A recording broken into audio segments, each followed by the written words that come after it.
লোকসভা নির্বাচনের এক্সিট পোলের ফলাফলও সামনে এসেছে। বেশিরভাগ এক্সিট পোলের সমীক্ষা অনুযায়ী দেখা গিয়েছে ভারতীয় জনতা পার্টির নেতৃত্বাধীন এনডিএ জোট আবারও দেশে বিপুল সংখ্যাগরিষ্ঠতা নিয়ে সরকার গঠন করতে চলেছে। একদিকে এক্সিট পোলের রিপোর্ট সামনে আসার পর মোদী দেশবাসীকে শুভেচ্ছা জানানোর পাশাপাশি রবিবার আগামী 100 দিনের এজেন্ডা নিয়ে গুরুত্বপূর্ণ বৈঠকের আয়োজন করা হয়েছে। এক্সিট পোলের পরে অ্যাকশন মোডে মোদী।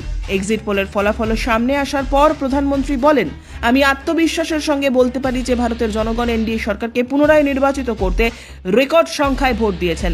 তারা আমাদের অতীতের রেকর্ড দেখেছেন এবং আমাদের কাজ যেভাবে দরিদ্র, প্রান্তিক ও সুবিধে বঞ্চিত জীবনে একটি গুণগত পরিবর্তন আনার, সেটা আমরা আনতে পেরেছি।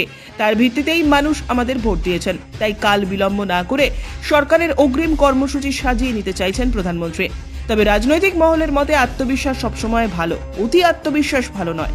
সমীক্ষা আগেও বহুবার ব্যর্থ হয়েছে। তাহলে প্রধানমন্ত্রী কিসের ওপর এত ভরসা করছেন? যাই হোক, জনতাকে অপেক্ষা করতে হবে আগামী 4 জুন পর্যন্ত।